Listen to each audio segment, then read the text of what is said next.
اعوذ باللہ من الشیطان اللعین الرجیم بسم اللہ الرحمن الرحیم الحمدللہ رب العالمین والصلاة والسلام علی سید الانبیاء والمرسلین سیدنا و نبینا و شفیع المذنبین ابی القاسم مصطفیٰ محمد وعلی اہل بیتہ الطیبین الطاہرین المعصومین المظلومین ولعنۃ اللہ علی اعدائہم وقتلتہم وغاصب حقوقہم ومنکری فضائلہم ومصائبہم علیہ اجمعین۔ السلام علیکم ورحمۃ اللہ وبرکاتہ۔ ہمارا موضوع گناہان کبیرہ تھا۔ آپ کی خدمت میں عرض کیا تھا کہ انسان بعض اوقات اپنے عمل کو انجام دینے کے بعد کسی طرح کا بھی عمل ہو، چاہے وہ عبادات ہوں، چاہے وہ کوئی کار خیر ہو، اس میں 100% یقین پیدا کر لینا کہ اس کو خداوند متعال نے قبول کر لیا، یہ بھی گناہان کبیرہ میں سے ہے۔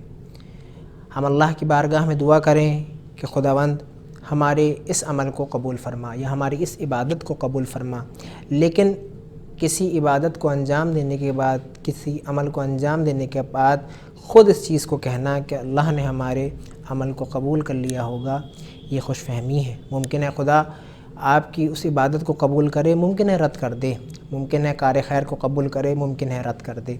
تو لہذا انسان اس یقین کو اپنے دل سے نکال دے اور اللہ کی بارگاہ میں دعا کرے کہ اللہ میری اس عبادت کو یا اس عمل کو یا اس نیکی کو قبول فرما۔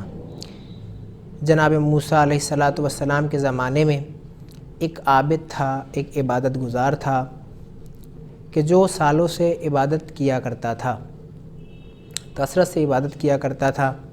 تو ایک مرتبہ ابلیس اس کے نزدیک آیا، کوشش کی اس کو گمراہ کرنے کی، اس کو عبادت سے روکنے کی بہت کوشش کی، لیکن وہ عابد نہ رکا۔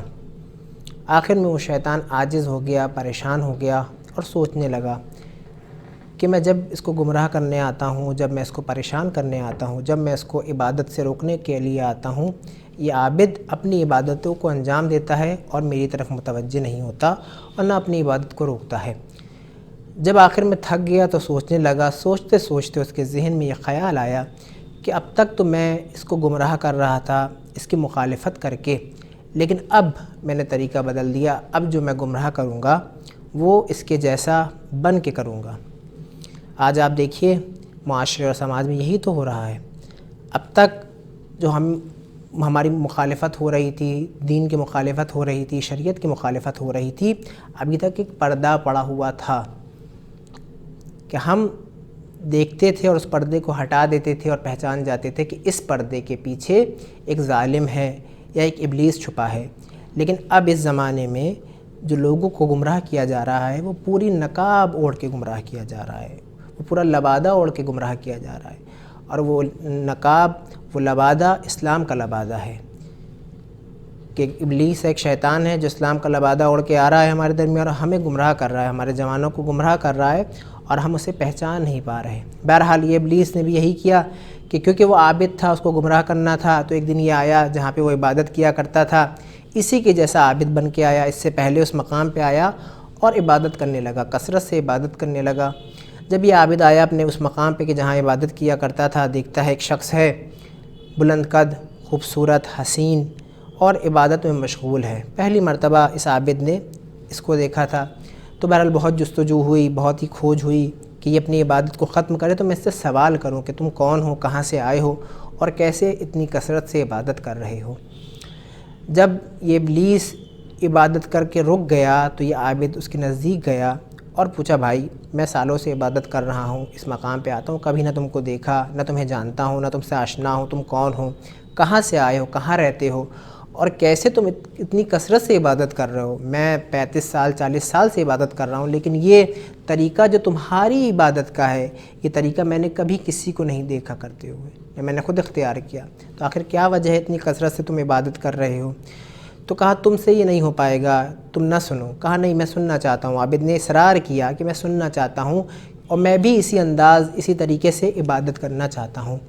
تو یہ ایک ہمارے لیے میسج و پیغام بھی ہے کہ ہم کبھی بھی کسی کی عبادت کو دیکھ کے، کبھی کسی کے طور طریقے کو دیکھ کر اس کی طرف اتنی جلدی متوجہ اور مائل نہ ہو جائے۔ ممکن ہے وہ ابلیس کی شکل میں ہو، ممکن ہے وہ شیطان ہو کہ جو انسان کی شکل میں ہمیں گمراہ کرنے آیا ہو، تو لہٰذا اتنی جلدی کسی کی طرف متوجہ ہو جانا یا مائل ہو جانا یہ انسان کے لیے گمراہی کا راستہ فراہم کر دیتی ہے۔ بہرحال یہ عابد تھا لیکن عاقل نہیں تھا، گمراہ ہو گیا، کہا بتاؤ مجھے طریقہ۔ تو ابلیس نے اب اپنے کام شروع کیا، ابلیس نے گمراہ کرنا شروع کیا۔ ابلیس نے کہا دیکھو میں پہلے بہت گنہگار تھا، کثرت سے گناہ کیا کرتا تھا، کثرت سے زنا کیا کرتا تھا، لہٰذا ایک دن میرے دل میں خوف الہی پیدا ہوا کہ اگر میں اس حالت میں مر جاؤں تو کہیں ایسا نہ ہو کہ خداوند متعال مجھے اوندے منہ جہنم میں پھینک دے اور میں ہمیشہ اس میں رہوں۔ لہٰذا جب میرے دل میں یہ خوف الہی پیدا ہوا تو میں آیا اس مقام پہ اور میں کثرت سے عبادت کرنے لگا۔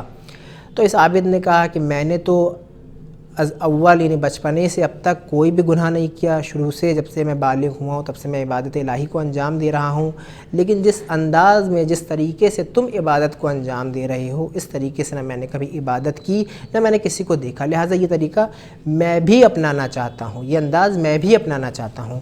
کہا دیکھو اگر تم کو بھی اسی انداز میں اور اسی طریقے سے عبادت کرنا ہے تو تم کو بھی گناہ کرنا ہوگا۔ جب تم گناہ کرو گے تو تمہارے دل میں خوف الہی پیدا ہوگا، اور جب تمہارے دل میں خوف الہی پیدا ہوگا تو تم خود بخود اس انداز میں اور اس طریقے میں عبادت کرنے لگو گے۔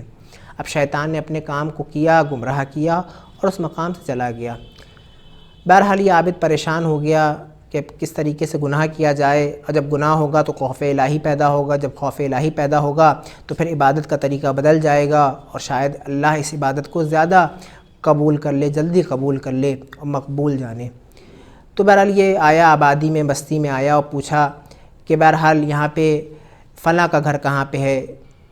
تو لوگوں نے بتایا کہ فلاں خاتون فلاں علاقے میں فلاں جگہ رہتی ہے۔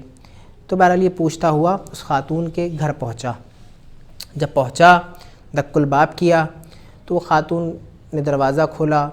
اب وہ حیران ہو گئی، تعجب سے دیکھنے لگی، کہا تم وہی عابد ہو نا کہ جو فلاں جگہ سالوں سے عبادت کر رہے ہو، آج تم میرے گھر پہ خیریت، کیا بات ہے؟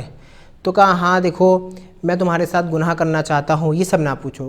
تو اس خاتون نے کہا نہیں، میں پہلے جاننا چاہتی ہوں کہ آج سالوں کے بعد تم نے اس عبادت کے مقام کو چھوڑا اور میرے دروازے پہ علت کیا ہے، وجہ کیا ہے؟ یہ عورت جو تھی یہ زندگی سے گناہ کر رہی تھی، یہ عورت بہت گنہگار تھی۔ تو اس نے سوال کیا، لیکن عاقل تھی، گناہ گار تھی لیکن عاقل تھی۔ یہ آدمی عابد تھا لیکن عقل سے عبادت نہیں کرتا تھا۔ تو لہٰذا اس عابد نے بیان کیا کہ دیکھو جس جگہ میں عبادت کرتا ہوں وہاں ایسا ایسا شخص آیا، میں نے اس سے عبادت کا طریقہ پوچھا، وہ پورا واقعہ اس نے بیان کیا اس عورت سے۔ اب عورت سمجھدار تھی، عاقل تھی، کہا ٹھیک ہے میں تمہارے ساتھ گناہ کرنے کے لیے تیار ہوں۔ اس عابد سے کہا اس عورت نے، کہا لیکن دیکھو دو باتیں ہیں کہ جو میں تمہارے سامنے بیان کرنا چاہتی ہوں۔ پہلی چیز تو یہ کہ تم میرے ساتھ گناہ اگر کرتے ہو اور گناہ کرنے کے بعد اللہ کی بارگاہ میں توبہ کرتے ہو تو ممکن ہے خدا تمہاری توبہ کو قبول کرے، ممکن ہے اس کو رد کر دے۔ دوسری چیز یہ کہ اگر تم میرے ساتھ گناہ کرتے ہو اور تمہیں اللہ سبحانہ و تعالی توبہ کا موقع نہ دے اور تم اسی گناہ کی حالت میں مر جاؤ تو بہرحال تم تو جہنمی ہو۔ تو اب اس عابد نے فکر کی، تفکر کیا، کہا ہاں بات تو تم صحیح کہہ رہی ہو۔